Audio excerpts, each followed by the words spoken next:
we can be anywhere and do anything as long as we have enough notice. Be strategic with your calendar, be diligent with your calendar, get those important things on there. And I think the boundaries then evolve from you doing that, from managing your calendar, on a daily basis as to what needs to be there and what doesn't need to be there.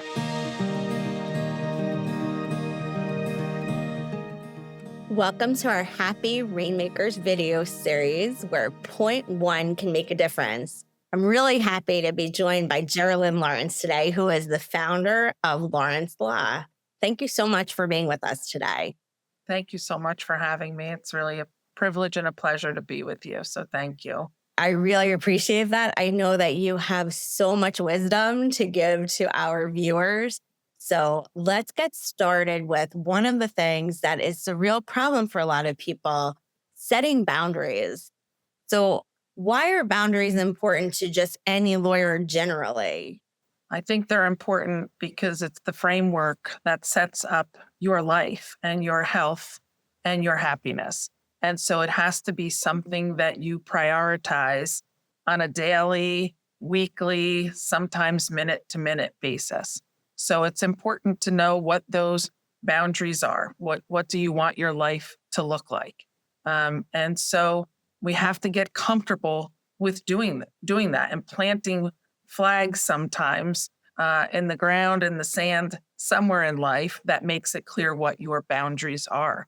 And oftentimes we don't like doing that. We don't like saying the word no. We want to say yes to everything. We want to please everyone. But no is a complete sentence and no is a word. And what I try to use as my guidepost to what I say yes to is, what am I passionate about? Am I feeling good driving to that meeting? Am I excited to get to that meeting? Or am I dreading going to that meeting?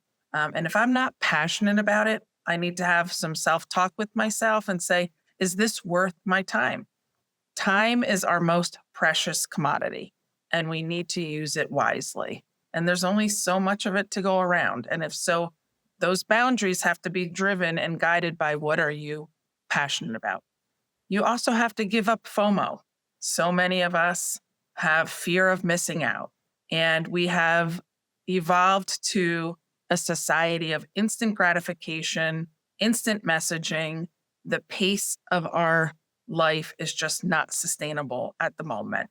Drinking out of a fire hose every moment of every day, you're not going to end up being happy or healthy, most importantly. So that's what helps navigate that situation, is by having boundaries, eliminating FOMO, eliminating the fear of missing out. But set your goals, have priorities, continually reevaluate them and reorder them, but set goals, work hard to achieve them, amass a wonderful village, surround yourself with a team that honors you, loves you, celebrates you, have no weak links in your team. That'll be much easier on your life and your ability to set boundaries. Solve problems with money. I was never that mom that, made the Halloween costume or baked the cupcakes. I solved problems with money, making sure I always was there and present and showing up with cupcakes, but not ones that I spent 4 hours making or however long. I don't even know how long it takes because I just hop into the store and get them.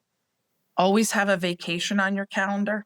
I think that's key. And I'm not saying you have to go away to something exotic or expensive if that's not within your budget, but even just time off to just stay at home, organize, sit on the couch and watch Netflix, but carve out that time for yourself so that you can recalibrate and re-energize your life. Now, it sounds like setting boundaries helped you to be present as a mom while you had your career, and setting the boundaries of not being the one who baked the cupcakes or the one who, hand sewed a Halloween costume. What other ways did you set boundaries that you found to be helpful in your own life? Really, how you manage your calendar, Jen, is key. So my kids' events always went on my calendar first.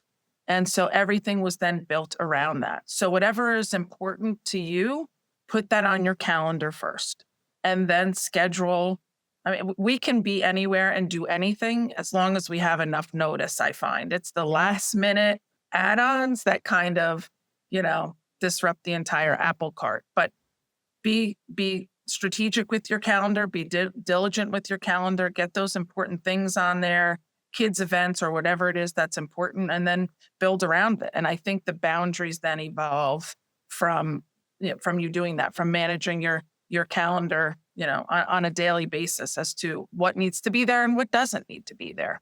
Thank you very much for such good advice. Thanks for being with us. Thank you so much.